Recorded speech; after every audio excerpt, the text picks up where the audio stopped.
나는 40년간 병원을 키웠습니다. 서영애는 VIP 병동 57층 창가에 서서 아래를 내려다봤다. 서울 한복판 유리와 대리석으로 지어진 이 거대한 건물. 서울 메디컬 센터. 그녀의 남편이 세웠고 그녀가 키웠고 이제는 아들이 이어받을 병원. 이사장님, 오늘 VIP 환자분들 라운딩 준비됐습니다. 비서의 목소리가 뒤에서 들렸다. 영애는 고개를 끄덕였다. 고급 한복 치마를 매만지며 천천히 걸었다. 복도는 조용했다. 카펫이 깔려있어 발소리도 나지 않았다. 벽에는 유명 화가의 그림들. 은은한 클래식 음악. 첫 번째 병실 문을 열었다. 회장님 안녕하세요. 침대에 누운 70대 남자가 미소 지으며 손을 들어 인사했다. 재벌그룹 회장이었다. 영애는 부드럽게 웃으며 다가갔다. 어제보다 안색이 좋아 보이시네요. 이사장님 덕분입니다. 이 병원 아니었으면 천만에요. 저희가 해야 할 일을 했을 뿐이죠. 영애는 차트를 확인했다. 담당 교수가 옆에서 설명했다. 모든 게 완벽했다. 최고의 의료진, 최고의 시설, 최고의 서비스. 두 번째, 세 번째 병실도 마찬가지였다. 고위공직자, 유명 연예인, 대기업 임원들. 모두가 영애를 보면 환하게 웃었다. 그리고 영애도 웃었다. 40년간 익숙해진 미소였다. 이사장님 정말 감사합니다. 덕분에 살았습니다. 역시 이 병원이 최고예요. 라운딩을 마치고 사무실로 돌아오는 길. 엘리베이터 안에서 영애는 거울에 비친 자신을 봤다. 64세. 하지만 누가 봐도 50대처럼 보이는 외모. 관리의 힘이었다. 이게 내 인생이야. 영애는 속으로 중얼거렸다. 남편과 함께 이 병원을 키웠다. 아무것도 없던 시절 작은 의원에서 시작해서 이렇게 큰 병원으로. 3대째 의사 집안의 자부심. 그게 영애를 지탱해온 전부였다. 엘리베이터가 1층에 도착했다. 문이 열리는 순간 완전히 다른 세계가 펼쳐졌다. 간호사, 여기 좀 봐봐요. 링거 바꿔주세요. 우리 엄마 언제 검사해요? 사람들의 목소리가 복도를 가득 채웠다. 1층 일반 병동. VIP 병동과는 완전히 달랐다. 복도에는 대기하는 환자들이 가득했고 간호사들은 쉴 새 없이 뛰어다녔다. 박소연은 그중 한 명이었다. 할아버지, 잠시만요. 금방 올게요. 35세, 5년차 간호사. 일반 병동 3-A 담당. 오늘도 새벽 6시에 출근했다. 환자 30명을 혼자 돌봐야 했다. 링거 교체, 투약, 체위 변경, 차트 기록. 손이 10개라도 모자랐다. 소연아, 302호 링거 다 떨어졌어. 선배 간호사가 소리쳤다. 소연은 달려갔다. 숨이 찼다. 아침부터 지금까지 한 번도 앉지 못했다. 점심도 걸은 채였다. 302호 병실 문을 열었다. 할머니, 링거 바꿔드릴게요. 침대에 누운 80대 할머니가 힘없이 고개를 끄덕였다. 소연은 능숙하게 링거를 교체했다. 할머니의 손을 잡았다. 차가웠다. 할머니 손이 너무 차가우신데. 담요 더 덮어드릴게요. 고마워요, 간호사님. 할머니의 목소리가 떨렸다. 소연은 미소 지으며 담요를 덮어드렸다. 그리고 차트를 확인했다. 보험도 없고 보호자도 없는 환자였다. 입원비가 밀려 있었다. 어떡하지? 소연은 입술을 깨물었다. 퇴근하고 원무과에 가봐야겠다고 생각했다. 할부라도 할 수 있게. 간호사, 305호 환자 상태 이상해요. 또 다른 목소리가 들렸다. 소연은 재빨리 뛰어갔다. 복도를 달리며 시계를 봤다. 오후 2시. 퇴근까지 아직 8시간이나 남았다. 하지만 소연은 불평하지 않았다. 힘들지만 이게 자신의 일이었다. 환자들이 필요로 했다. 그것만으로도 충분했다. 같은 시각 영애는 1층 로비를 지나가고 있었다. 일반 병동 복도가 보였다. 북적이는 사람들, 뛰어다니는 간호사들, 복도에 앉아있는 환자 가족들. VIP 병동과는 완전히 달랐다. 저런 곳도 있구나. 영애는 잠깐 멈춰섰다. 40년간 병원을 운영했지만 일반 병동은 거의 가본 적이 없었다. VIP만 상대했으니까. 한 간호사가 환자를 부축하며 지나갔다. 젊은 여자였다. 얼굴에 땀이 맺혀 있었지만 환자를 대하는 표정은 부드러웠다. 간호사들도 힘들겠네. 영애는 잠깐 그렇게 생각했다. 하지만 곧 고개를 저었다. 자신과는 상관없는 일이었다. 영애의 세계는 57층 VIP 병동이었으니까. 엘리베이터를 타고 올라가며 영애는 오늘 저녁 일정을 떠올렸다. 아들 민우가 저녁 먹자고 했다. 무슨 이야기를 하려는지 벌써 짐작이 갔다. 또 결혼 이야기겠지. 민우는 38살. 외과 과장. 이제 결혼할 때도 됐다. 하지만 영애에게는 기준이 있었다. 며느리는 최소한 의사 아니면 변호사나 검사 정도는 되어야 했다. 3대째 의사 집안의 격에 맞게. 이번엔 어떤 여자를 데려올까? 영애는 창밖을 바라보며 생각했다. 그런데 그녀는 몰랐다. 지금 1층 일반 병동에서 땀 흘리며 환자를 돌보는 그 간호사가 곧 자신의 며느리가 될 사람이라는 것을. 그리고 그 만남이 영애의 인생을 완전히 바꿔놓을 거라는 것을. 나는 40년간 병원을 키웠습니다. 하지만 정작 병원이 무엇인지는 몰랐습니다. 그 깨달음은 아직 오지 않았다. 저녁 7시. 병원 근처 한정식당. 영애는 창가 자리에 앉아 메뉴판을 보고 있었다. 민우는 아직 오지 않았다. 수술이 늦어졌다고 문자가 왔다. 항상 바쁜 아이야. 영애는 미소 지었다. 자랑스러운 아들이었다. 어릴 때부터 똑똑했다. 서울대 의대를 나와서 이제는 병원에서 가장 촉망받는 외과 의사가 됐다. 문이 열리며 민우가 들어왔다. 엄마, 미안해요. 수술이 길어져서. 괜찮아. 어서 앉아. 민우는 영애 맞은편에 앉았다. 수술복을 벗고 왔지만 여전히 피곤한 기색이 역력했다. 눈 밑에 다크서클이 있었다. 요즘 너무 무리하는 거 아니야? 괜찮아요. 일이 좀 많긴 한데. 웨이터가 와서 주문을 받았다. 영애는 민우가 좋아하는 음식들을 주문했다. 갈비찜, 된장찌개, 잡채. 그래서 무슨 이야기를 하려고 했어? 영애가 먼저 물었다. 민우는 잠시 머뭇거렸다. 물을 한 모금 마셨다. 그리고 천천히 입을 열었다. 엄마, 저 결혼하고 싶은 사람이 있어요. 영애의 표정이 밝아졌다. 오, 정말? 누군데? 어느 대학 나왔어? 의사야. 민우는 잠시 침묵했다. 그리고 조심스럽게 말했다. 간호사예요. 순간 영애의 미소가 굳었다. 뭐? 우리 병원 일반 병동 간호사예요. 박소연이라고. 영애는 물잔을 내려놨다. 손이 미세하게 떨렸다. 간호사? 간호사라고? 네, 엄마. 의사가 아니라. 민우는 대답하지 않았다. 영애의 얼굴이 점점 굳어갔다. 민우야. 영애의 목소리가 낮아졌다.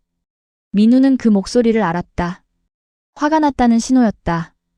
우리 집안이 어떤 집안이니? 내 할아버지도 의사, 아버지도 의사, 너도 의사야. 3대째 의사 집안이라고. 엄마, 하지만 며느리는 최소한 의사여야지. 아니면 변호사나 검사 정도는 되어야 한다고 내가 몇 번을 말했니? 영애의 목소리가 커졌다. 옆 테이블 사람들이 쳐다봤다. 하지만 영애는 신경 쓰지 않았다. 고작 간호사가 우리 집 며느리라고? 그것도 우리 병원 직원이? 엄마, 고작이라니요? 소연이는 정말 훌륭한 사람이에요. 훌륭하면 뭐해? 간호사는 간호사야. 의사 보조일 뿐이잖아. 민우의 얼굴이 붉어졌다. 엄마, 시대가 바뀌었어요. 지금은. 시대가 바뀌어도 격은 안 바뀌어. 영애가 테이블을 탁 쳤다. 물잔이 흔들렸다. 내 친구들 며느리 봐. 다 의사나 변호사야. 김 회장 며느리는 판사고 이 이사장 며느리는 교수라고. 근데 내 며느리가 간호사라고? 내가 무슨 낯짝으로 모임에 나가니? 엄마, 그게 중요한 게 아니잖아요. 중요하지. 아주 중요해. 영애는 숨을 크게 들이쉬었다. 진정하려고 노력했다. 하지만 가슴속에서 뭔가가 끓어올랐다. 민우야, 엄마 말 들어. 영애는 목소리를 낮췄다. 하지만 그 안에는 단호함이 담겨 있었다. 간호사는 평생 의사 남편 뒷바라지나 하는 거야. 병원에서도 의사 지시 받고 집에서도 남편 시중 들고. 그런 여자가 우리 집 며느리가 되면 너도 불행하고 그 여자도 불행해. 소연이는 그런 사람이 아니에요. 다 똑같아. 영애의 목소리가 다시 커졌다. 엄마는 40년간 병원에서 간호사들 수없이 봤어. 다 똑같아. 의사한테 잘 보이려고 애쓰고 시키는 일이나 하고. 그게 간호사야. 민우는 주먹을 꽉 쥐었다. 참으려고 했지만 더 이상은 안 됐다. 엄마, 소연이를 한 번도 안 만나보고 어떻게 그렇게 말할 수 있어요? 안 만나봐도 알아. 환자들이 의사보다 소연이를 더 찾아요. 병동에서 제일 인기 많은 간호사라고요. 그래서? 영애는 비웃듯 말했다. 인기가 뭐가 중요해? 학벌이 중요하지. 그 여자 어느 대학 나왔는데? 민우는 잠시 망설였다. 간호대학이요. 4년제. 의대는? 약대는? 최소한 약사라도 돼. 엄마. 민우가 소리쳤다. 식당 안이 조용해졌다. 모든 사람이 이쪽을 쳐다봤다. 영애는 천천히 냅킨으로 입을 닦았다. 그리고 가방을 들었다. 엄마는 인정 못해. 절대로. 엄마. 네가 그 여자랑 결혼하겠다면 엄마는. 영애의 목소리가 떨렸다. 눈가가 붉어졌다. 엄마는 없는 줄 알아. 그 말을 남기고 영애는 자리에서 일어났다. 민우가 손을 뻗었지만 영애는 뿌리쳤다. 엄마, 제발. 다시는 그 여자 얘기 꺼내지 마. 영애는 돌아서서 걸어갔다. 민우는 그 뒷모습을 바라봤다. 어깨가 떨리고 있었다. 울고 있는 것 같았다. 민우는 주먹으로 테이블을 쳤다. 왜 이해를 못 하시는 거야? 그날 밤 영애는 집에 돌아와서 침대에 누웠다. 천장을 바라봤다. 눈물이 흘렀다. 간호사라니. 간호사. 영애의 머릿속에는 오래된 기억이 떠올랐다. 40년 전. 영애가 처음 병원에 왔을 때, 남편과 갓 결혼했을 때였다. 시어머니가 영애를 불러서 말했었다. 영애야, 우리 집안은 3대째 의사 집안이야. 격이 있어. 너도 의사 와이프로서 품위를 지켜야 해. 네, 어머님. 간호사들하고 친하게 지내지 마. 격이 다르니까. 그때부터였다. 영애는 간호사를 아래로 봤다. 의사 보조. 시키는 일이나 하는 사람들. 그게 영애가 40년간 가져온 생각이었다. 그런데 이제 그 간호사가 며느리가 된다고? 안 돼. 절대 안 돼. 영애는 이를 악물었다. 내가 직접 확인해야겠어. 그 여자가 정말 어떤 앤지. 영애는 침대에서 일어나 서재로 갔다. 컴퓨터를 켰다. 병원 인사 시스템에 접속했다. 박소연. 검색창에 이름을 쳤다. 프로필이 떴다. 사진이 보였다. 단정한 인상의 젊은 여자였다. 간호사복을 입고 미소 짓고 있었다. 영애는 프로필을 자세히 읽었다. 이름 박소연. 나이 35세. 학력 간호대학 졸업. 경력 서울 메디컬센터 5년차. 부서 일반 병동 3-A. 특이사항 환자 만족도 1위 3년 연속. 환자 만족도 1위. 영애는 코웃음 쳤다. 친절하면 뭐해. 간호사는 간호사인데. 하지만 마음 한구석에서는 뭔가가 걸렸다. 3년 연속 1위라는 게 보통 일이 아니었다. 수백 명의 간호사 중에서. 한번 봐야겠어. 내 눈으로 직접. 영애는 컴퓨터를 끄고 다시 침대로 갔다. 이틀간 계획을 세웠다. 어떻게 접근할지, 어떻게 관찰할지. 월요일부터 시작하자. 3일이면 충분해. 영애는 눈을 감았다. 하지만 잠이 오지 않았다. 머릿속에서 계속 민우의 목소리가 맴돌았다. 소연이는 정말 훌륭한 사람이에요. 훌륭하면 얼마나 훌륭한데? 영애는 이불을 끌어당겼다. 내가 확인해주지. 네가 얼마나 틀렸는지. 이틀 후 월요일 아침 5시. 영애는 평소보다 훨씬 일찍 눈을 떴다. 이틀간 거의 잠을 못 잤다. 머릿속이 복잡했다. 침대에서 일어나 거울 앞에 섰다. 오늘부터 시작이야. 영애는 옷장을 열었다. 평소 입던 고급 한복들이 줄지어 걸려 있었다. 명품 브랜드 정장들, 캐시미어 코트들. 모두 수백만 원씩 하는 옷들이었다. 하지만 오늘은 그게 아니었다. 영애는 옷장 맨 구석을 뒤졌다. 거기에는 오래된 옷들이 있었다. 20년 전쯤 입었던 것들. 낡고 색이 바랜 옷들. 검은색 등산복 바지를 꺼냈다. 회색 티셔츠도 꺼냈다. 그리고 오래된 패딩 점퍼. 하나씩 입어봤다. 거울을 봤다. 낯설었다. 고급스러운 이사장이 아니라 그냥 평범한 아줌마였다. 이 정도면 되겠네. 영애는 화장대로 갔다.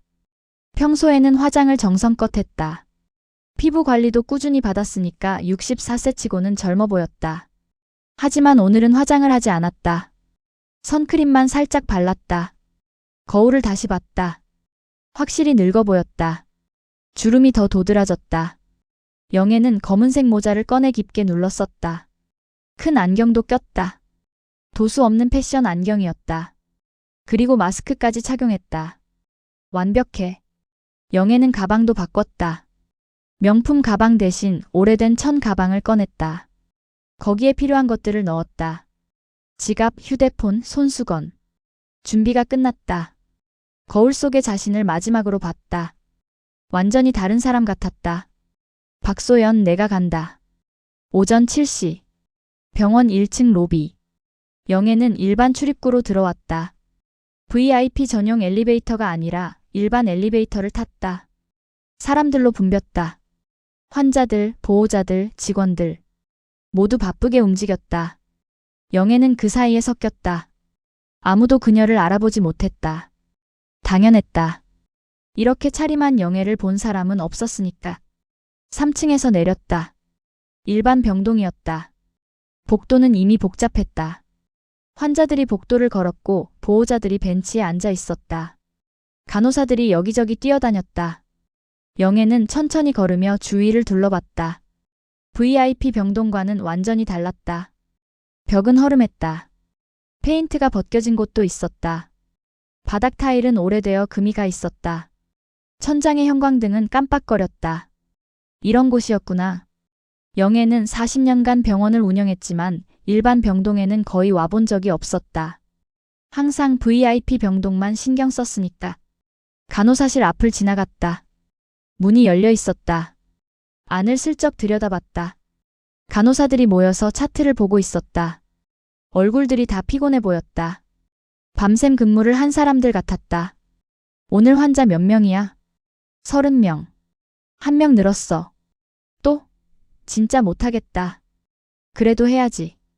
누가 해? 영애는 그 대화를 들으며 복도를 계속 걸었다. 병실 앞을 지나갔다. 4인실이었다. 문이 열려 있었다. 안을 봤다. 4개의 침대가 빽빽하게 붙어 있었다. 환자들이 누워 있었고 보호자들이 옆에서 잠을 자거나 앉아 있었다. 좁았다. 답답해 보였다. VIP 병실은 넓고 개인 공간이 보장됐다. 하지만 여기는 아니었다. 이런 곳에서 환자들이. 영애는 미간을 찌푸렸다. 그때였다. 복도 저쪽에서 한 간호사가 빠르게 걸어오고 있었다. 손에 차트를 들고 무언가 급한 듯 뛰다시피 했다. 영애는 그 간호사를 봤다. 박소연이었다. 사진에서 봤던 그 얼굴. 단정한 인상. 하지만 지금은 얼굴에 땀이 맺혀 있었다. 소연은 영애를 스쳐 지나갔다. 영애를 쳐다보지도 않았다. 너무 바빴으니까. 영애는 소연의 뒷모습을 봤다. 작은 체구였다. 영애보다 한 뼘은 작아 보였다. 간호사복이 조금 헐렁해 보였다. 저 애가 민우가 결혼하겠다는. 영애는 소연을 따라갔다. 적당한 거리를 유지하며. 소연은 병실 안으로 들어갔다. 305호. 영애는 복도에 서서 기다렸다. 병실 문이 반쯤 열려 있어서 안이 보였다. 소연이 환자 침대 옆에 섰다. 70대쯤 되어 보이는 할아버지였다. 할아버지, 링거 바꿔드릴게요. 소연의 목소리가 들렸다. 부드러웠다. 할아버지가 뭐라고 중얼거렸다. 소연은 귀를 가까이 대고 들었다. 네. 아프세요? 어디가 아프신데요? 할아버지가 가슴을 가리켰다. 소연은 재빨리 청진기를 꺼내 심음을 들었다. 그리고 차트를 확인했다. 할아버지, 제가 선생님께 말씀드릴게요. 조금만 기다리세요. 소연은 병실을 나와 다시 간호사실로 뛰어갔다. 영애는 그 모습을 지켜봤다. 일은 빠르네. 영애는 속으로 인정했다. 간호사로서는 능숙해 보였다. 하지만 그뿐이었다. 간호사는 간호사일 뿐이야. 영애는 벤치에 앉았다. 여기서 좀 더 지켜봐야겠다고 생각했다. 1시간쯤 지났을까? 영애는 복도 벤치에 앉아서 소연을 계속 관찰했다. 소연은 쉴 새 없이 움직였다. 병실을 오가며 환자들을 돌봤다. 링거 교체, 투약, 혈압 체크. 차트 기록. 한 번도 앉지 않았다. 다른 간호사들도 마찬가지였다. 모두 바빴다. 저렇게 일하는구나. 영애는 처음 알았다. 일반 병동 간호사들이 얼마나 힘들게 일하는지. VIP 병동은 달랐다. 간호사 한 명이 환자 서너 명만 담당했다. 여유가 있었다. 하지만 여기는 한 명이 30명을 봤다. 점심시간이 됐다. 소연은 간호사실로 들어갔다. 영애는 슬쩍 따라가서 복도에서 지켜봤다. 소연은 사물함에서 도시락을 꺼냈다. 작은 플라스틱 통이었다.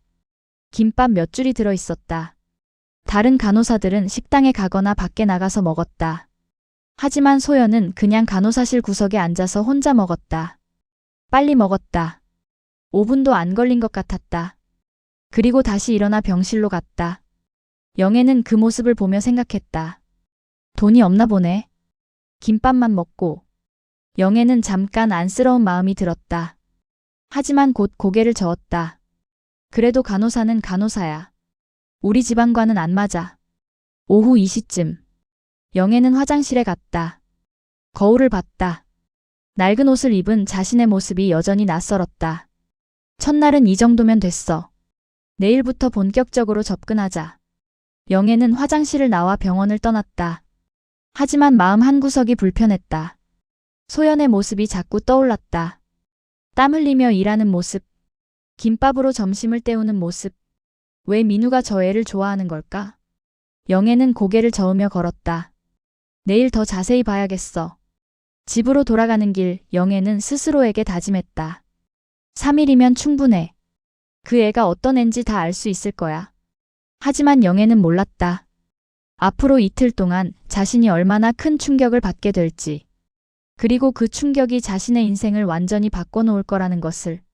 다음날 아침 8시. 영애는 다시 낡은 옷을 입고 병원에 왔다. 어제와 같은 차림이었다. 검은 등산복에 오래된 패딩.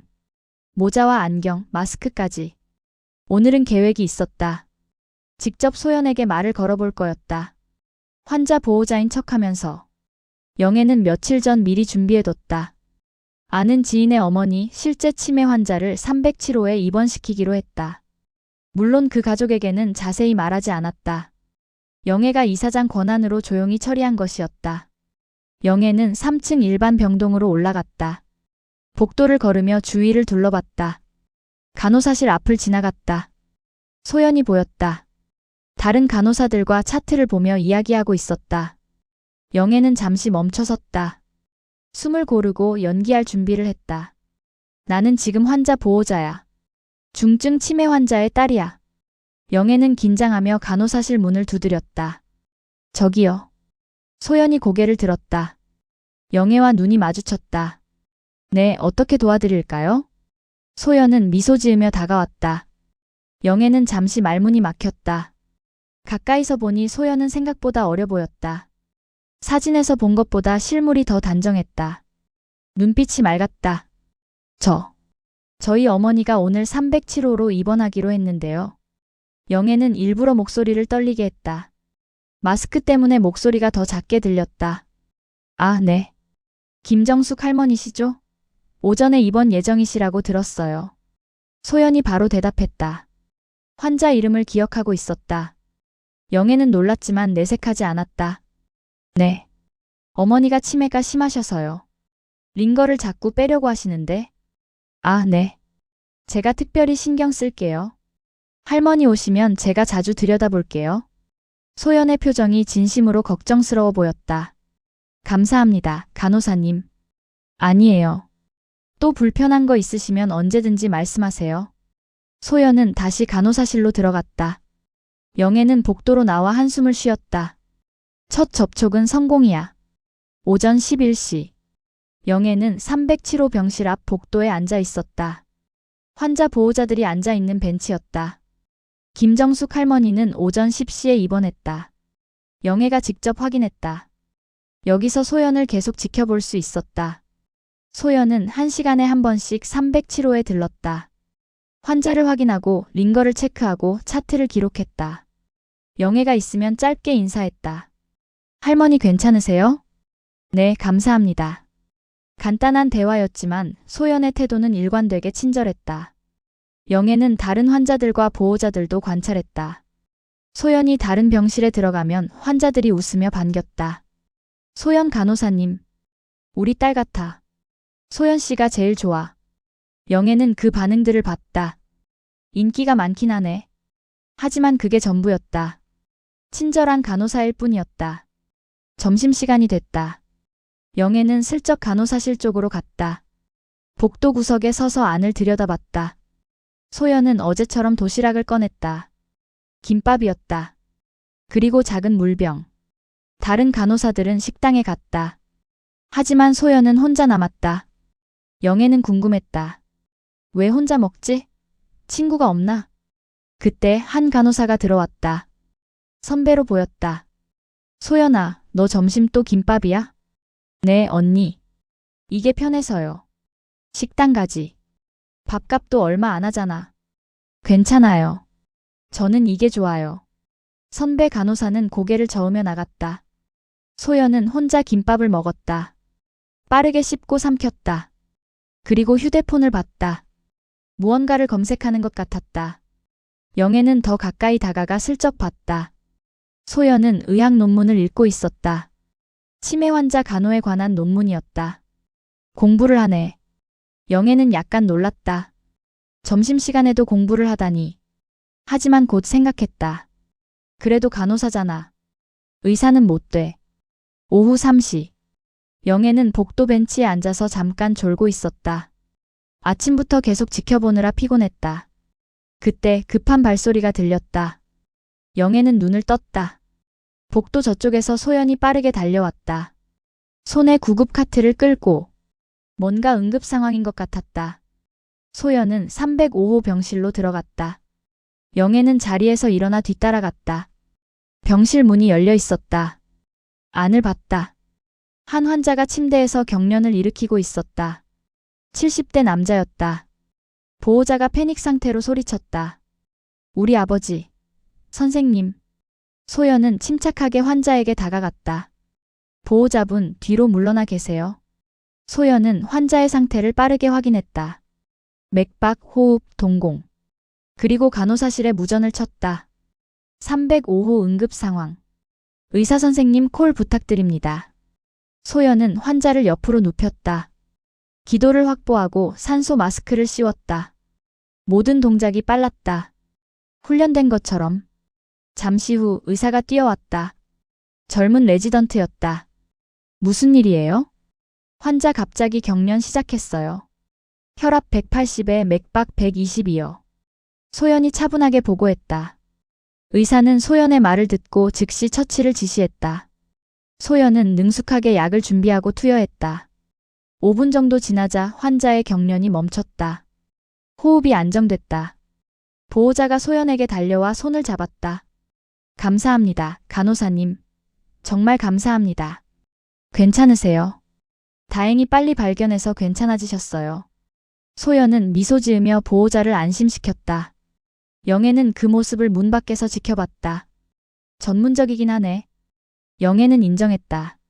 소연은 간호사로서 능력이 있었다. 하지만 그게 다였다. 간호사는 의사 지시를 따를 뿐이야. 저것도 결국 의사가 온 다음에야 처치했잖아. 영애는 고개를 저으며 복도로 돌아왔다. 저녁 6시. 소연의 근무가 끝났다. 영애는 멀리서 소연이 간호사실을 나오는 걸 봤다. 소연은 피곤해 보였다. 어깨가 축 처져 있었다. 하지만 복도를 걸으며 환자들과 마주치면 웃으며 인사했다. 할머니, 편히 주무세요. 할아버지, 내일 봬요. 영애는 소연을 따라 병원 밖으로 나갔다. 소연은 버스 정류장으로 걸어갔다. 차가 없는 것 같았다. 영애는 멀리서 지켜봤다. 소연은 버스를 기다리며 휴대폰을 봤다. 그리고 누군가에게 전화를 걸었다. 영애는 귀를 기울였다. 오빠, 나야. 오늘 수술 잘 끝났어? 민우였다. 영애는 숨을 죽였다. 응, 나는 괜찮아. 좀 피곤하긴 한데 뭐. 매일 그렇잖아. 소연의 목소리는 밝았다. 민우와 이야기할 때는 활기가 돌았다. 오빠는 저녁 먹었어? 수술하느라 못 먹었을 것 같은데. 꼭 먹어. 안 그러면 쓰러져. 소연은 민우를 걱정했다. 목소리에 애정이 담겨 있었다. 나는 집 가서 먹을 거야. 걱정 마. 잠시 침묵. 그리고 소연이 조심스럽게 물었다. 오빠 엄마는 언제쯤 만날 수 있을까? 영애는 가슴이 철렁했다. 응. 알아. 엄마가 반대하시는 거 알아. 나도 이해해. 민우가 뭐라고 말하는 것 같았다. 소연은 조용히 들었다. 괜찮아. 나는 기다릴 수 있어. 오빠가 행복하면 그걸로 돼. 소연의 목소리가 작아졌다. 응. 사랑해. 조심해서 들어가. 전화가 끊어졌다. 소연은 한숨을 쉬었다. 그리고 하늘을 올려다봤다. 저녁 하늘이 붉게 물들어 있었다. 영애는 그 뒷모습을 봤다. 작고 외로워 보였다. 민우를 정말 사랑하는구나. 영애는 처음으로 그렇게 생각했다. 하지만 곧 고개를 저었다. 사랑만으로는 안 돼. 결혼은 현실이야. 영애는 돌아섰다. 내일 더 확실하게 봐야겠어. 하지만 마음 한구석이 불편했다.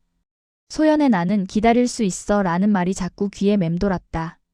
다음날 저녁 7시. 영애는 또다시 병원에 왔다. 오늘은 소연의 밤 근무 시간에 맞춰 왔다. 밤에는 어떻게 일하는지 봐야겠어. 영애는 3층 일반 병동 복도 벤치에 앉았다. 환자 보호자인 척하며. 밤 병동은 낮과 분위기가 달랐다. 조명이 어두웠고 사람들도 조용했다. 환자들은 대부분 잠들어 있었다. 간호사실에서 불빛이 새어나왔다. 소연이 보였다. 다른 간호사 한 명과 함께 밤 근무를 시작하는 것 같았다. 영애는 잠을 자는 척하며 소연을 지켜봤다. 소연은 병실을 돌며 환자들을 확인했다. 링거가 제대로 떨어지는지, 환자들이 편히 자고 있는지.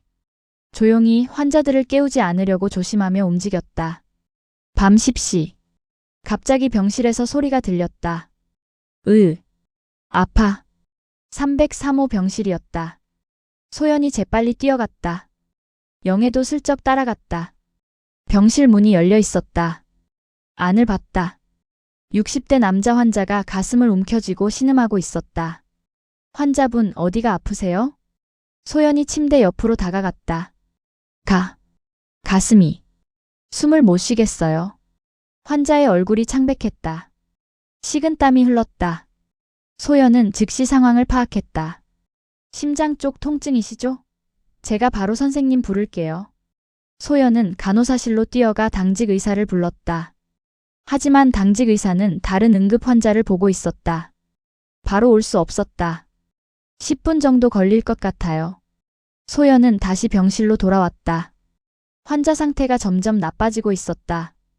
호흡이 가빠지고 얼굴이 더 창백해졌다.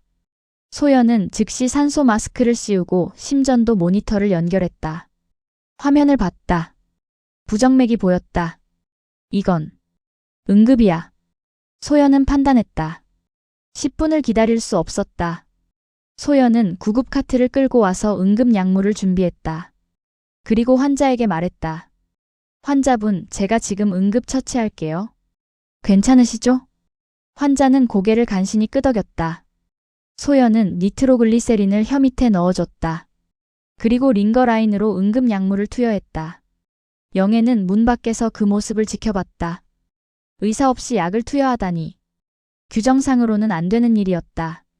의사 처방 없이 간호사가 약을 투여하면 문제가 될 수 있었다. 하지만 소연은 망설이지 않았다. 환자의 생명이 더 중요했으니까. 5분쯤 지나자 환자의 호흡이 조금씩 안정됐다. 얼굴색도 돌아왔다. 괜찮으세요? 소연이 환자 손을 잡으며 물었다. 네. 좀 나은 것 같아요. 고맙습니다. 환자가 힘없이 대답했다. 잠시 후 당직 의사가 도착했다. 무슨 일이에요? 소연은 상황을 보고했다. 의사는 환자를 확인하고 고개를 끄덕였다. 잘 처치했네요. 이거 늦었으면 큰일 날 뻔했어요. 감사합니다, 선생님. 의사가 떠나고 소연은 환자 곁에 조금 더 남아 있었다. 환자분 혹시 불편하신 거 있으세요? 아니요. 괜찮아요. 간호사님 덕분에 살았어요. 환자가 눈물을 글썽이며 말했다. 소연은 고개를 저었다. 아니에요. 당연한 일이에요. 소연은 환자에게 담요를 덮어주고 병실을 나왔다. 영애는 재빨리 벤치로 돌아가 앉았다. 소연은 간호사실로 들어갔다. 차트를 기록하기 시작했다. 영애는 그 모습을 보며 생각했다. 위험을 감수했어. 환자를 살리기 위해서. 영애는 처음으로 뭔가 다르다는 걸 느꼈다. 저건 그냥 친절한 게 아니야. 밤 11시. 영애는 화장실에 갔다가 돌아오는 길이었다. 복도를 걷다가 약국 앞에서 멈춰 섰다. 소연이 거기 서 있었다. 그리고 한 여자와 이야기하고 있었다. 40대쯤 되어 보이는 여자였다. 환자 보호자 같았다. 손에 처방전을 들고 있었는데 울고 있었다. 간호사님, 저 정말 돈이 없어요. 여자의 목소리가 떨렸다. 약값이 20만 원인데 저는 지금 한 푼도 없어요. 우리 딸 수술비로 다 썼어요. 소연은 조용히 여자의 말을 들었다. 어머님, 이 약은 꼭 드셔야 해요. 안 그러면 딸분 상태가 나빠질 수 있어요. 알아요. 알지만 돈이 정말 없어요. 여자가 주저앉으며 울었다. 소연은 잠시 생각하는 것 같았다. 그리고 자기 가방을 열었다. 지갑을 꺼냈다. 영애는 숨을 죽이고 지켜봤다. 소연은 지갑에서 돈을 꺼냈다. 10,000원짜리 20장이었다. 20만 원. 어머님, 일단 이걸로 약 사세요. 소연이 여자에게 돈을 건넸다. 여자는 놀라 손을 저었다. 안 돼요. 어떻게 간호사님 돈을. 괜찮아요. 나중에 갚으셔도 돼요. 천천히. 하지만 딸분이 더 중요하잖아요. 빨리 약 사서 드리세요. 소연은 여자 손에 돈을 쥐어줬다. 여자는 그 자리에서 무릎을 꿇었다. 감사합니다. 정말 감사합니다. 은혜 꼭 갚을게요. 괜찮아요. 일어나세요. 어서 가서 약 받으세요. 소연은 여자를 부축해 일으켜 세웠다. 여자는 눈물을 닦으며 약국으로 갔다. 소연은 한숨을 쉬었다. 그리고 텅 빈 지갑을 봤다. 영애는 그 모습을 봤다. 자기 돈을, 20만 원을. 영애는 충격을 받았다. 간호사 월급이 얼마나 될까? 많아야 300만 원 정도일 것이다. 거기서 20만 원이면 적지 않은 돈이었다. 그런데 소연은 망설이지 않고 줬다. 영애는 가슴이 뭉클했다. 왜 저렇게까지? 소연은 지갑을 가방에 넣고 다시 간호사실로 들어갔다. 영애는 벤치에 앉아 한참을 생각했다. 저 아이는 뭐가 다른 걸까? 영애는 복도에서 간호사들 대화를 우연히 들었다. 소연이 또 자기 돈 썼대. 벌써 몇 번째야? 부장님이 알면 난리 날 텐데. 그러게. 지난번에도 경고받았잖아. 이번엔 진짜 큰일 나겠다. 영애는 귀를 기울였다. 경고? 소연이가 경고를 받았어? 영애는 가슴이 철렁했다. 자기 돈으로 환자 돕는 게 잘못이야? 하지만 병원 규정상으로는 문제가 될 수 있었다. 개인적인 금전 거래는 금지 사항이었으니까. 영애는 불안했다. 내가 뭔가 해야 하나? 하지만 아직 정체를 밝힐 때가 아니었다. 밤 12시. 영애는 복도 벤치에서 잠깐 졸고 있었다. 얼마나 잤을까? 발소리에 깼다. 눈을 떠보니 소연이 지나가고 있었다. 밤 근무가 끝난 것 같았다. 간호사복을 벗고 사복으로 갈아입은 상태였다. 영애는 슬쩍 일어나 소연을 따라갔다. 소연은 병원을 나와 버스 정류장으로 걸었다.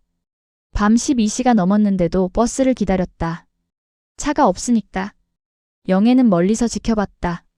소연은 휴대폰을 꺼내 누군가에게 전화를 걸었다. 오빠, 나야. 자고 있었어? 민우였다. 영애는 귀를 기울였다. 응, 방금 끝났어. 오늘 밤 근무였거든. 소연의 목소리는 피곤했지만 민우와 이야기할 때는 부드러웠다. 오빠는 집에 들어갔어? 수술 많았다며. 많이 힘들었을 텐데. 소연은 자기 걱정은 하지 않고 민우 걱정만 했다. 나는 괜찮아. 오빠가 더 힘들잖아. 잠시 침묵. 그리고 소연이 작은 목소리로 말했다. 오빠, 오늘도 환자분 한 분 도왔어. 약값이 없으셔서. 민우가 뭐라고 말하는 것 같았다. 응. 20만 원. 많지 않아. 괜찮아. 민우가 걱정하는 목소리가 들렸다. 오빠, 나는 진짜 괜찮아. 나는 혼자라서 돈 쓸 때도 별로 없어. 근데 환자분들은 절실하잖아. 소연은 웃으며 말했다. 그리고 있잖아. 그 환자분 딸이 나한테 고맙다고 하셨거든. 그게 더 기뻐. 영애는 그 말을 듣고 가슴이 뜨거워졌다.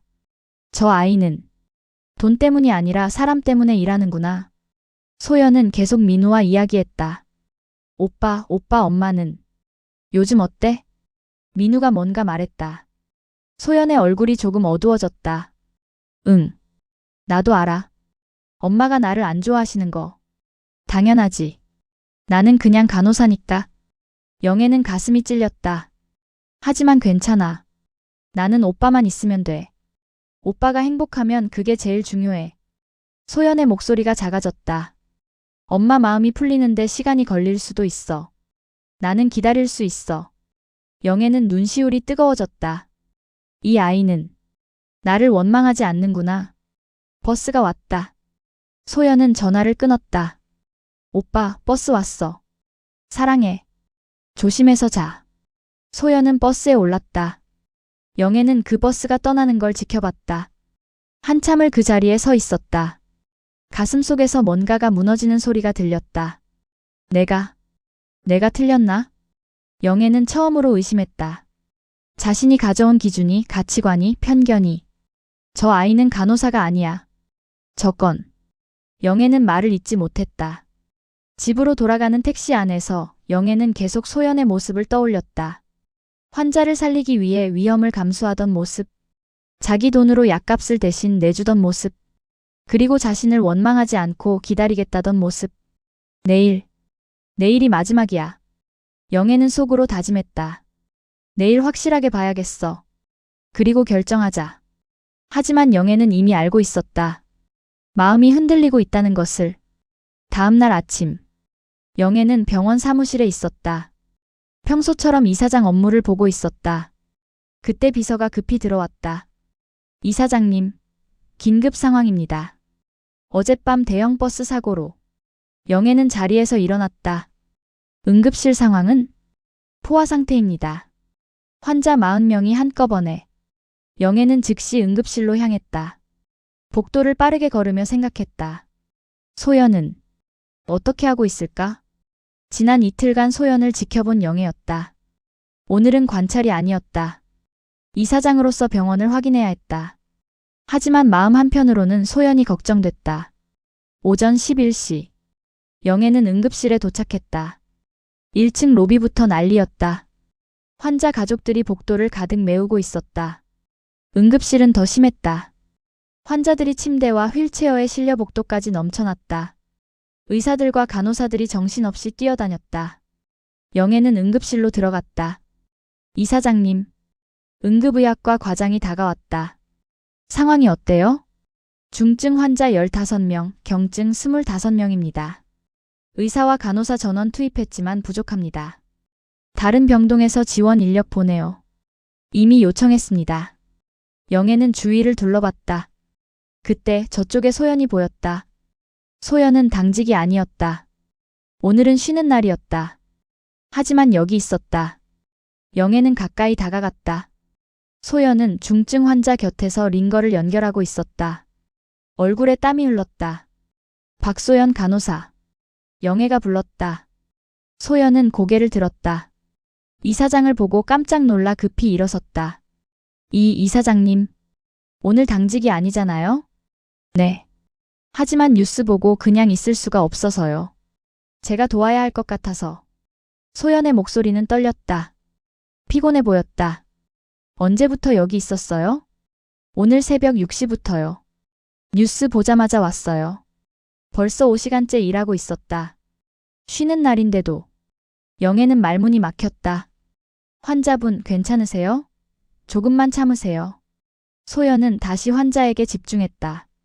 영애는 소연의 모습을 지켜봤다. 오후 2시. 영애는 복도 구석에 서서 계속 소연을 관찰했다. 소연은 한 번도 앉지 않았다. 계속 환자들 사이를 오갔다. 링거 교체, 상처 소독, 혈압 체크, 차트 기록. 손이 10개라도 모자랐다. 다른 간호사들도 마찬가지였지만 소연은 유독 더 바빠 보였다. 가장 힘든 환자들을 맡았으니까. 오후 3시쯤. 한 환자가 갑자기 상태가 악화됐다. 60대 여자였다. 사고로 내부 출혈이 있었다. 의사가 달려왔다. 젊은 레지던트였다. 혈압이 계속 떨어지고 있어요. 수혈이 필요한데? 레지던트가 당황했다. 경험이 부족한 것 같았다. 소연이 옆에서 조용히 말했다. 선생님, 일단 수액 속도부터 올리시고요. 수혈 준비는 제가 할게요. 아, 네. 고맙습니다. 소연은 능숙하게 수혈 준비를 했다. 혈액형을 확인하고 수혈 세트를 연결했다. 레지던트는 소연의 도움을 받아 환자를 안정시켰다. 소연 간호사님 덕분입니다. 저 혼자였으면 못했을 거예요. 아니에요, 선생님. 선생님이 잘하셨어요. 소연은 미소 지으며 다음 환자에게로 갔다. 영애는 그 모습을 보며 생각했다. 의사를 돕는 게 아니라 함께 일하는구나. 오후 6시. 한 환자가 실려왔다. 70대 할아버지였다. 의식이 없었다. 환자 혈압 측정 안 돼요. 구급대원이 소리쳤다. 의사들이 달려왔다. 하지만 모두 다른 환자들을 보고 있었다. 가장 가까이 있던 의사는 과장이었다. 과장이 환자를 보더니 고개를 저었다. 이미 늦었어요. 더 이상은 포기하려는 것 같았다. 그때 소연이 달려왔다. 선생님, 안 됩니다. 소연 간호사, 이미. 한 번만 더요. 제발. 소연의 목소리가 떨렸다. 과장은 잠시 망설이더니 고개를 끄덕였다. 알았어요. 해봅시다. 소연과 과장은 함께 심폐소생술을 시작했다. 가슴 압박, 인공호흡, 제세동기. 1분, 2분, 5분. 하지만 환자는 반응이 없었다. 소연 간호사. 이제 그만. 조금만 더요. 소연은 멈추지 않았다. 계속 가슴을 압박했다. 땀이 얼굴을 타고 흘렀다. 손이 떨렸다. 하지만 멈추지 않았다. 10분이 지났다. 소연 간호사, 정말 이제. 그때였다. 삐삐삐. 심전도 모니터에 신호가 잡혔다. 맥박이 돌아왔어요. 과장이 소리쳤다. 소연은 그 자리에 주저앉았다. 다행이다. 소연이 작게 중얼거렸다. 영애는 멀리서 그 모습을 봤다. 눈시울이 뜨거워졌다. 저 아이는 끝까지 포기하지 않는구나. 저녁 7시. 영애는 복도 구석에서 소연을 지켜보고 있었다. 소연은 벽에 기대서서 잠깐 쉬고 있었다. 다리가 후들거리는 것 같았다. 13시간째 일하고 있었으니까. 그때 아까 그 환자 가족이 다가왔다. 60대 여자였다. 할아버지의 딸인 것 같았다. 간호사님. 소연은 고개를 들었다. 네. 우리 아버지. 살려주셔서 감사합니다. 여자는 소연의 손을 잡았다. 눈물이 흘렀다. 의사 선생님이 포기하셨는데 간호사님이 끝까지 해주셔서 정말 감사합니다. 소연은 고개를 저었다. 아니에요. 당연한 일이에요. 아니에요. 은혜 꼭 갚을게요. 정말. 여자는 무릎을 꿇으려 했다. 소연은 황급히 여자를 붙잡았다. 아니에요, 어머님. 일어나세요. 제발. 간호사님. 정말 감사해요. 영애는 그 모습을 보며 눈물을 흘렸다. 이 아이는 천사야. 영애는 더 이상 부정할 수 없었다. 소연은 간호사가 아니었다. 사람을 살리는 천사였다. 밤 10시. 영애는 응급실을 나와 복도를 걸었다. 가슴이 답답했다. 눈물이 계속 흘렀다. 화장실로 들어갔다. 세면대에 손을 짚고 거울을 봤다. 눈이 빨갛게 충혈돼 있었다. 내가 뭘 한 거야. 영애는 혼잣말을 했다. 저렇게 좋은 아이를 간호사라고. 격이 안 맞는다고. 영애는 세면대에 물을 받아 얼굴을 씻었다. 하지만 눈물은 멈추지 않았다. 나는 평생 뭘 한 거지. 영애는 40년 전을 떠올렸다. 병원을 키우는 것만 생각했다. VIP만 신경 썼다. 돈 많은 환자, 권력 있는 환자. 그들만 챙겼다. 정작 진짜 병원이 뭔지, 의료가 뭔지는 생각하지 않았다. 소연은 알고 있었어. 진짜 병원이 뭔지. 영애는 한참을 화장실에 있었다. 그리고 결심했다. 내일 모든 걸 밝혀야겠어.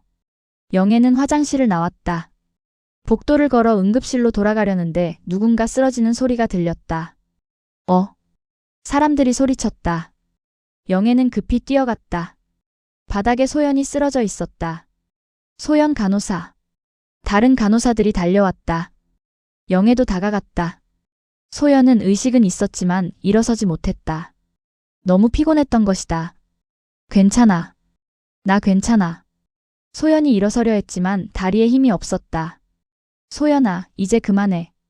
집에 가. 선배 간호사가 말했다. 안 돼. 환자들이 아직.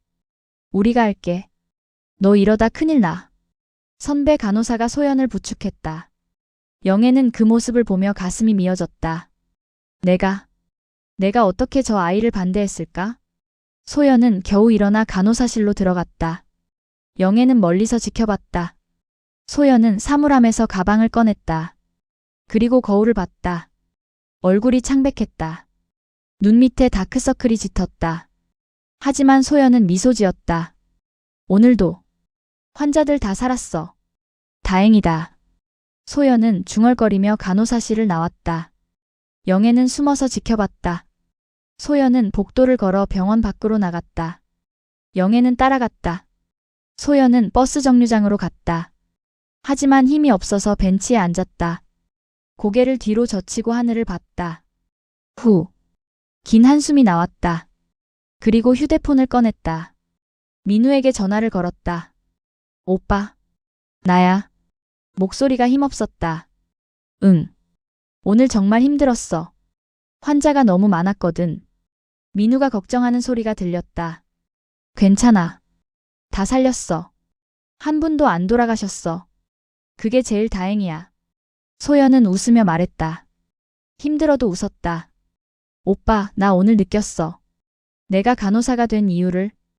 영애는 귀를 기울였다. 사람을 살리는 거. 정말 보람 있어. 힘들지만 행복해. 소연의 목소리가 떨렸다. 오빠도 그렇지? 수술하고 나서 환자 살아나면 세상에서 제일 기쁘지? 민우가 뭔가 대답했다. 맞아. 우리 같은 거야. 그래서 나는 오빠를 사랑하는 것 같아. 소연은 작게 울었다. 영애는 그 모습을 보며 주저앉았다. 나는 정말 큰 실수를 했어. 영애는 소연이 버스에 타는 걸 지켜봤다. 그리고 한참을 그 자리에 서 있었다. 밤하늘을 올려다봤다. 별이 보였다. 지민아. 영애는 죽은 남편을 떠올렸다. 나 이제 알 것 같아. 당신이 그때 왜 물었는지. 40년 전 남편의 마지막 말. 우리 행복했어? 그때는 몰랐다. 하지만 이제 알았다. 성공이 행복이 아니라는 것을. 진짜 행복은 사람을 사랑하는 거라는 것을. 내일 모든 걸 끝내야겠어. 영애는 집으로 걸어갔다. 긴 하루였다. 하지만 영애의 인생에서 가장 중요한 하루였다. 다음 날 아침. 영애는 침대에 누워 천장을 바라봤다. 어젯밤 거의 잠을 못 잤다. 머릿속이 복잡했다. 소연의 모습이 계속 떠올랐다. 환자를 살리기 위해 13시간 동안 쉬지 않고 일하던 모습. 쓰러질 때까지 환자를 포기하지 않던 모습. 나는 틀렸어. 영애는 처음으로 인정했다. 자신의 편견이, 가치관이 모두 틀렸다고. 창문으로 아침 햇살이 들어왔다. 영애는 침대에서 일어나 서재로 갔다. 책상 위에는 오래된 앨범이 있었다. 남편과의 추억이 담긴 앨범이었다. 영애는 앨범을 펼쳤다. 첫 페이지에 결혼사진이 있었다. 젊은 영애와 남편이 웃고 있었다. 여보. 영애는 사진 속 남편을 쳐다봤다. 40년 전. 영애와 남편은 작은 의원을 운영했다. 가난했다. 환자도 많지 않았다. 하지만 행복했다. 여보, 오늘 환자가 20명이나 왔어요. 영애가 기뻐하며 말했다. 남편은 웃으며 영애를 안았다. 우리 병원이 조금씩 커지고 있어. 당신 덕분이에요. 환자들이 다 당신을 좋아하잖아요. 아니야. 당신 덕분이지. 당신이 환자들 챙겨주니까. 그때는 정말 행복했다. 돈은 없었지만 서로 사랑했고 환자들을 진심으로 대했다. 하지만 시간이 지나며 변했다. 병원이 커졌다. 돈이 들어왔다. 영애는 VIP 환자들을 챙기기 시작했다. 여보, 우리 병원 이미지를 높여야 해요. VIP 환자를 더 유치해야 해요. 남편은 망설였다. 하지만 일반 환자들도 소중하지 않소? 물론이죠. 하지만 병원을 키우려면 VIP가 중요해요. 남편은 더 이상 말하지 않았다. 영애는 계속 병원을 키웠다. VIP 병동을 만들었다. 고급 시설을 갖췄다. 돈 많은 환자들이 몰려왔다. 병원은 성공했다. 하지만 남편은 점점 말이 없어졌다. 5년 전. 남편이 쓰러졌다. 췌장암이었다. 이미 말기였다. 병원 VIP 병실에 입원했다. 아이러니했다. 평생 병원을 키웠는데 정작 자신이 환자가 됐다. 영애는 매일 남편 곁을 지켰다. 여보, 괜찮을 거예요. 제가 최고의 의사들 불렀어요. 남편은 고개를 저었다. 영애. 네, 여보. 우리 행복했어? 영애는 그 질문에 당황했다. 무슨 말씀이세요? 당연히 행복했죠. 우리 병원 이렇게 크게 키웠잖아요. 남편은 쓸쓸하게 웃었다. 병원은 컸지만 우리는. 남편은 말을 잇지 못했다. 며칠 후 남편은 세상을 떠났다. 마지막 말을 남기고 민우한테는 다르게 살라고 해줘요. 영애는 그 말의 의미를 몰랐다. 그냥 남편이 혼란스러워서 한 말이라고 생각했다. 하지만 지금은 알았다. 남편은 후회했던 것이다. 병원을 키우느라 정작 중요한 것을 잃었다는 것을. 영애는 앨범을 덮었다. 눈물이 흘렀다. 여보. 이제야 알았어요. 당신 말이 무슨 뜻인지. 영애는 자리에서 일어나 창문으로 갔다. 밖을 내려다봤다. 병원이 보였다. 거대한 건물. 40년간 저걸 키웠지만 정작 중요한 걸 놓쳤어. 영애는 휴대폰을 꺼냈다. 오늘은 이사장 옷이 아니라 평범한 옷을 입었다. 그리고 병원으로 향했다. 오전 10시. 영애는 병원 3층 일반 병동에 도착했다. 간호사실 앞을 지나갔다. 소연이 보였다. 차트를 보고 있었다. 영애는 다가가려다가 멈췄다. 복도 저쪽에서 간호부장이 걸어오고 있었다. 50대 여자였다. 표정이 굳어 있었다. 박소연 간호사. 간호부장이 소연을 불렀다. 소연은 고개를 들었다. 네, 부장님. 지금 시간 있어요? 잠깐 사무실로 오세요. 네.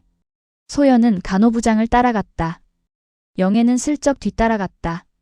간호부장 사무실 문이 반쯤 열려 있었다. 영애는 복도에 서서 들었다. 박소연 간호사. 간호부장의 목소리가 날카로웠다. 네, 부장님. 어제 왜 무단으로 근무에 들어왔어요? 환자가 많아서요. 도와야 할 것 같아서. 당직도 아닌데 왜 나왔어요? 규정 위반이에요. 죄송합니다. 소연의 목소리가 작아졌다. 그리고 지난주에도 환자한테 개인 돈 줬다며? 약값으로? 네. 그것도 규정 위반이에요. 간호사가 개인적으로 환자 도우면 안 돼요. 하지만 그 환자분은 정말 돈이 없으셔서. 그래도 안 돼요. 간호부장이 소리쳤다. 박소연 간호사, 당신 이번이 처음이 아니잖아요. 계속 규정 어기고. 죄송합니다. 이번에는 경고 처분이에요. 다음에 또 이러면 해고해요. 알겠어요? 네. 소연은 사무실을 나왔다. 얼굴이 창백했다. 영애는 복도 구석에 숨어서 봤다. 소연은 화장실로 들어갔다. 영애는 조심스럽게 따라갔다. 화장실 안에서 소연의 흐느끼는 소리가 들렸다. 흑. 영애는 가슴이 찢어지는 것 같았다. 내가 어떻게 해야 하지? 영애는 화장실 문을 두드릴까 하다가 멈췄다. 지금은 아니었다. 소연이 진정할 때까지 기다려야 했다. 영애는 복도로 나와 벤치에 앉았다. 한참 후 소연이 화장실에서 나왔다. 눈이 빨갛게 충혈돼 있었지만 억지로 웃고 있었다. 그리고 다시 간호사실로 들어가 일을 시작했다. 영애는 그 모습을 보며 결심했다. 지금이야. 영애는 자리에서 일어났다. 간호부장 사무실로 걸어갔다. 문을 두드렸다. 들어오세요. 영애는 문을 열고 들어갔다. 간호부장은 영애를 보고 깜짝 놀라 일어났다. 이 이사장님, 잠깐 할 말이 있어서요. 영애는 차분하게 말했다. 박소연 간호사 경고 처분 취소하세요. 네. 간호부장은 믿을 수 없다는 표정이었다. 그리고 다음 주부터 간호사 처우 개선 회의를 소집하세요. 제가 직접 참석할 거예요. 이사장님 무슨. 그동안 제가 몰랐어요. 일반 병동 간호사들이 얼마나 힘든지. 영애의 목소리가 떨렸다. 앞으로 바뀔 겁니다. 제가 바꿀 거예요. 간호부장은 할 말을 잃었다. 영애는 사무실을 나왔다. 그리고 간호사실로 걸어갔다. 소연이 보였다. 영애는 깊게 숨을 들이쉬었다. 이제 진실을 밝힐 시간이야. 영애는 간호사실 문 앞에 섰다. 심장이 빠르게 뛰었다. 손이 떨렸다. 지금이야. 영애는 깊게 숨을 들이쉬고 복도 벤치에 앉았다. 손이 여전히 떨렸다. 막상 얼굴을 마주하려니 두려웠다. 내가 얼마나 심하게 대했는데? 영애는 민우와의 대화를 떠올렸다. 고작 간호사가 우리 집 며느리라고. 간호사는 의사 보조일 뿐이야. 얼마나 상처를 줬을까? 영애는 눈을 감았다. 그리고 죽은 남편을 떠올렸다. 민우한테는 다르게 살라고 해줘요. 남편의 마지막 말. 여보, 나 이제 용기 낼게. 영애는 자리에서 일어났다. 깊게 숨을 들이쉬었다. 그리고 간호사실 문을 향해 걸었다. 손이 여전히 떨렸다. 하지만 걸음은 멈추지 않았다. 톡톡. 문을 두드렸다. 들어오세요. 안에서 소연의 목소리가 들렸다. 영애는 문을 열고 들어갔다. 소연은 차트를 보고 있다가 고개를 들었다. 영애를 보자 깜짝 놀라 일어났다. 이 이사장님. 박소연 간호사 잠깐 시간 될까요? 네. 물론이죠. 소연은 황급히 차트를 내려놓았다. 영애는 문을 닫았다. 둘만 남았다. 간호사실 안은 조용했다. 다른 간호사들은 모두 병실로 나가 있었다. 영애는 소연을 똑바로 봤다. 소연은 긴장한 표정이었다. 이사장이 갑자기 찾아왔으니까. 무슨 일로 오셨는지. 앉으세요. 영애가 말했다. 소연은 의자에 앉았다. 영애도 맞은편 의자에 앉았다. 잠시 침묵이 흘렀다. 영애는 어떻게 시작해야 할지 고민했다. 40년간 병원을 운영하며 수많은 사람을 만났지만 지금처럼 떨린 적은 없었다. 박소연 간호사. 네, 이사장님. 제 아들. 민우 과장 알죠? 순간 소연의 얼굴이 굳었다. 네. 민우가 당신과 결혼하고 싶어 한다고 들었어요. 소연의 눈이 커졌다. 숨이 멎는 것 같았다. 이사장님. 그래서 저는 당신이 어떤 사람인지 확인하고 싶었어요. 영애는 천천히 말을 이었다. 지난 3일간 저는 당신을 지켜봤어요. 네. 환자 보호자로 변장해서요. 소연은 믿을 수 없다는 표정이었다. 307호 김정숙 할머니 보호자로 왔던 사람. 저였어요. 소연은 입을 막았다. 그리고 밤 근무 때도 지켜봤어요. 어제 응급실에서도요. 영애의 목소리가 떨렸다. 당신이 환자를 살리기 위해 얼마나 애쓰는지, 자기 돈으로 약값을 내주는지, 쓰러질 때까지 일하는지 다 봤어요. 소연은 눈물이 글썽였다. 이사장님, 저는 처음에는 반대했어요. 영애가 말을 끊었다. 간호사가 우리 집 며느리가 된다는 게 받아들여지지 않았어요. 의사, 변호사, 검사. 그런 사람이어야 한다고 생각했죠. 영애는 고개를 숙였다. 우리 집안은 3대째 의사 집안이에요. 격이 있다고 생각했어요. 간호사는 의사 보조일 뿐이라고 생각했죠. 소연은 조용히 들었다. 눈물이 뺨을 타고 흘렀다. 하지만 당신을 보면서 깨달았어요. 영애는 소연을 똑바로 봤다. 당신은 간호사가 아니었어요. 천사였어요. 영애의 목소리가 떨렸다. 나는 40년간 병원을 운영하면서 VIP만 챙겼어요. 돈 많은 환자, 권력 있는 환자. 그들만 봤죠. 영애는 눈물을 흘렸다. 하지만 당신은 달랐어요. 돈이 있든 없든 누구든 똑같이 대했어요. 아니, 오히려 가난한 환자를 더 챙겼죠. 이사장님, 당신은 환자를 살리기 위해 규정도 어겼어요. 자기 돈도 썼고 쓰러질 때까지 일했어요. 영애는 자리에서 일어났다. 그리고 소연 앞으로 다가갔다. 소연은 올려다봤다. 영애는 천천히 정확하게 소연 앞에 무릎을 꿇었다. 이사장님. 소연은 깜짝 놀라 일어났다. 하지만 영애는 그대로 무릎을 꿇은 채였다. 이사장님 안 돼요. 일어나세요. 소연이 영애를 일으키려 했다. 하지만 영애는 고개를 저었다. 미안해요. 영애의 목소리가 떨렸다. 당신을 간호사라고 격이 안 맞는다고 무시했던 것 정말 미안해요. 이사장님, 당신은 제가 평생 찾던 사람이었어요. 영애는 소연의 손을 잡았다. 진심으로 환자를 대하는 사람. 돈이 아니라 사람을 보는 사람. 생명을 포기하지 않는 사람. 영애의 눈에서 눈물이 쏟아졌다. 제발, 우리 며느리가 되어줘요. 이사장님. 소연도 울었다. 저는 부족한 게 너무 많아요. 그냥 간호사일 뿐이에요. 아니에요. 영애는 고개를 저었다. 당신은 의사보다 더 위대한 사람이에요. 진짜 의사예요. 이사장님. 그리고 영애는 일어나 소연을 안았다. 이제부터 어머님이라고 불러줘요. 소연은 영애 품에서 흐느꼈다. 어머님. 응, 딸. 두 사람은 한참을 그렇게 안고 있었다. 잠시 후 영애와 소연은 간호사실에 나란히 앉아 있었다. 소연은 눈물을 닦으며 물었다. 어머님, 민우 오빠는 알고 있나요? 제가 여기서 일하는 거. 민우는 알죠. 하지만 제가 당신을 지켜본 건 몰라요. 그럼 오늘 저녁에 같이 만나요. 셋이서. 영애는 미소 지었다. 제대로 인사해야죠. 며느리한테. 소연은 고개를 숙였다. 또 눈물이 났다. 감사합니다, 어머님. 정말 내가 더 감사해요. 영애는 소연의 손을 잡았다. 당신이 우리 민우를 사랑해줘서. 그리고 저한테 진짜 병원이 뭔지 가르쳐줘서. 어머님, 앞으로 많이 배울 거예요. 당신한테서. 영애는 자리에서 일어났다. 일단 오늘은 일 마치고 저녁 7시에 병원 앞에서 만나요. 민우한테는 제가 연락할게요. 네, 어머님. 소연은 환하게 웃었다.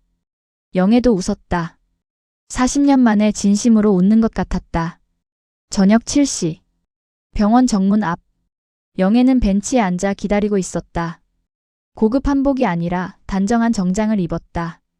머리도 평소보다 수수하게 했다. 긴장되네. 영애는 손을 꼭 쥐었다. 며느리를 처음 만나는 기분이었다. 아니, 정확히는 처음이었다. 지난 3일간은 관찰이었으니까.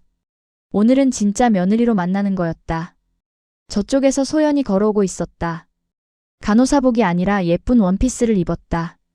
머리도 곱게 단장했다. 영애는 일어나 손을 흔들었다. 소연은 환하게 웃으며 다가왔다. 어머님. 소연아, 예쁘게 차려입었네. 오늘 특별한 날이잖아요. 두 사람은 미소 지으며 마주봤다. 그때 또 다른 발소리가 들렸다. 민우였다. 수술복을 벗고 깔끔한 셔츠에 바지를 입고 왔다. 엄마. 민우는 달려와 영애를 안았다. 엄마, 정말 감사해요. 미안해, 민우야. 그동안 힘들었지? 아니에요. 괜찮아요. 민우는 소연을 봤다. 소연아. 오빠. 두 사람은 손을 잡았다.